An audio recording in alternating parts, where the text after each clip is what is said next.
নমস্কার বন্ধুরা, আজকে আবার অনেক দিন পরে, প্রায় অনেক দিন বললে ভুল হবে, অনেক মাস পরে আসছি। মাঝখানে একটু কাজকর্মে ব্যস্ত হয়ে পড়েছিলাম, এছাড়াও অন্য কিছু অসুবিধা ছিল, সেই জন্যই করতে পারিনি। তো আজকে দিয়ে আবার নতুন করে শুরু করছি। আশা করি আপনারা সবাই ভালো আছেন, আপনাদের পাখিরাও সবাই ভালো আছে। তো এই মুহূর্তে এই কদিন ধরে দেখবেন গরম অসম্ভব বেশি। যারা স্পেশালি ককটেল করেন, সিজন একদম সিজন, যে ব্রিডিং সিজন বলা যায়, তো ব্রিডিং সিজনে যদি আমি সেইভাবে হিসাব করি তো এই মুহূর্তে ব্রিডিংয়ে বসিয়ে লাভ খুব, মানে যাদের আউটসাইডে এভিয়ারি আছে, মানে ধরুন ছাদে বা নিচে যাই হোক, মানে একদম খোলা অবস্থায়, তো তাদের খুব একটা ভালো রেজাল্ট পাওয়ার চান্সেস খুব কম থাকে। আর সেই ইয়েটা কারণটা হলো গিয়ে এক্সেস হিটে বাচ্চা প্রচুর মারা যায় বা ডিম ডেড ইন সেল প্রচুর হবে। তো সেই জন্য আমি কিছু জিনিস আজকে বলতে চাই, যেইগুলো যেহেতু আমারও ছাদে, তো সেইগুলো আমি নর্মালি করে থাকি বলেই আপনাদেরকে বলছি। তো সেই জিনিসগুলো একটুখানি যদি করেন তাহলে আমার মনে হয় একটু ভালো হবে। দেখুন, গরমকালে ওআরএস সবাই ইউজ করি, সবাই দিই, সেটা তো একরকম গেল। অন্তপক্ষে সপ্তাহে 2 দিন করে এখন অ্যাপেল সিডার ভিনিগার ইউজ করুন, যখন ডিম আছে স্পেশালি সেই সময়। বাচ্চা 7 দিন বয়স না হওয়া অবধি তাকে দেবেন না। বাচ্চা মোটামুটি 7 দিন বয়স হয়ে গেলে তারপর দিয়ে আবার 1 দিন বা 2 দিন করে আবার ইউজ করতে পারেন। অ্যাপেল সিডার ভিনিগার 5 ml করে 1 লিটার জলে ইউজ করুন। এই অ্যাপেল সিডার ভিনিগারটা না বডিটাকে ঠান্ডা রাখতে খুব সাহায্য করে। সেই বডিটাকে যদি ঠান্ডা রাখতে পারেও তাহলে কিন্তু একটা বড় মানে হেল্প হয় ওদের জন্য, যে হ্যাচিংয়ের ক্ষেত্রে, প্লাস যে গরমের জন্য একটা ডিপ্রেশন আসে, সেই ডিপ্রেশনের ক্ষেত্রেও কিন্তু এটা ভালো কাজ করবে। প্লাস পেটের জন্য অ্যাপেল সিডার ভিনিগার আপনারা সবাই জানেন, আগেও বলেছি ভালো।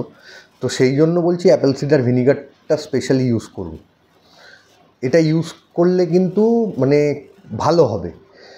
তারপরে কিছু জিনিস, যেরকম ভাত, হালকা একটু নুন, ডিম না, হালকা একটু নুন, একটু গাজর আর বিট দিয়ে দিতে পারেন, যেটা কিন্তু ওদের জন্য কার্বোহাইড্রেটটা খুব দরকার পড়বে এই সময়, সেই জন্য কার্বোহাইড্রেটের ভালো কাজ করবে।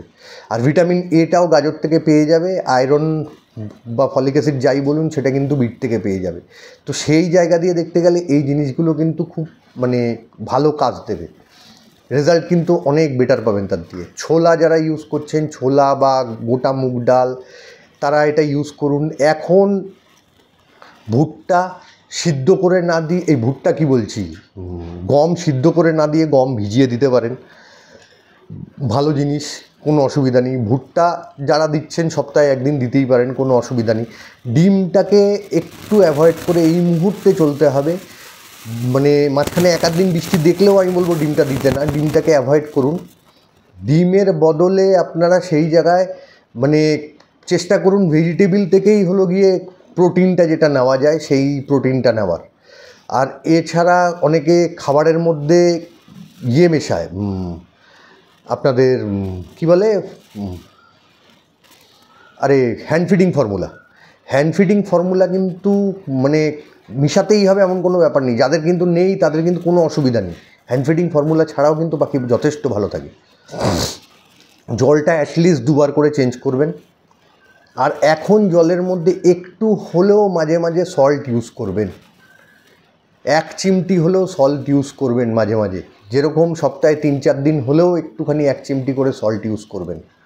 খাবারের থেকেও বেশি জলের মধ্যে ইউজ করবেন এটা। কেন, অনেক বাচ্চা খাবার খেতে পারে না, বেরিয়ে এসছে, কিন্তু তারা জলটা খেতে পারে, সেই জলটার মধ্যে কিন্তু তাদের দরকার পড়বে এটা।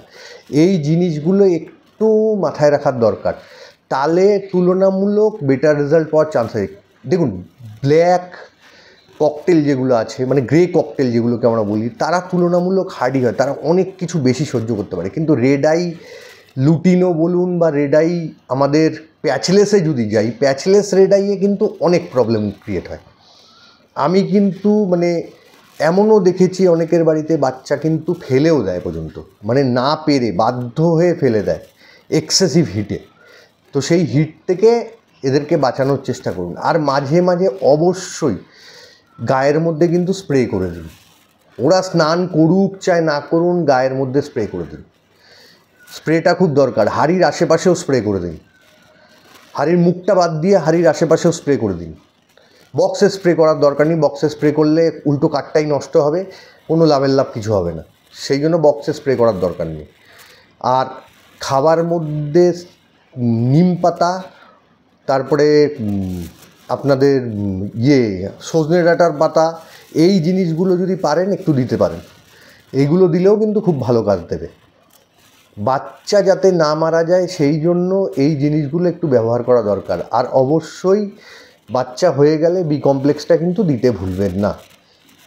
সদ্য ডিম পাড়া হয়তো এখন শুরু হবে, আমারও কয়েকটা শুরু করেছে, কিন্তু শুরু করেও আমি দেখছি মাঝে মাঝেই বেরিয়ে আসছে, মানে অসম্ভব হিট তো পারছে না। সেজন্য আমি বক্সের একটা সাইড খুলে দিয়েছি, যেহেতু আমার ইনডোর বক্সও আছে কিছু, সেগুলোর সাইডগুলো আমি খুলে দিয়েছি। যেগুলো ইনডোর নেই সেগুলো আমি খুলতে পারি না। ইনডোর বলতে মানে খাঁচার ভিতরে যেগুলো, খাঁচার ভিতরে যেগুলো নেই, বাইরের দিয়ে যেগুলো আছে সেগুলোকে তো আমি খুলতে পারি না। যেগুলো পারি সেগুলো খুলে দিই। হাঁড়ির যেরকম অর্ধেকটা মুখ আমি ফাঁকা করে দিয়েছি এখন, যেগুলো ভিতর থেকে, বাইরে থেকে তো আর হাঁড়ি দিতে পারি না, ভিতর থেকে যা দেওয়া আছে সেগুলোর আমি অর্ধেকটা করে মুখ ফাঁকা করে দিয়েছি। এই জিনিসগুলো যদি একটু ফলো করেন দেখবেন আপনাদের বহুত কাজে আসবে।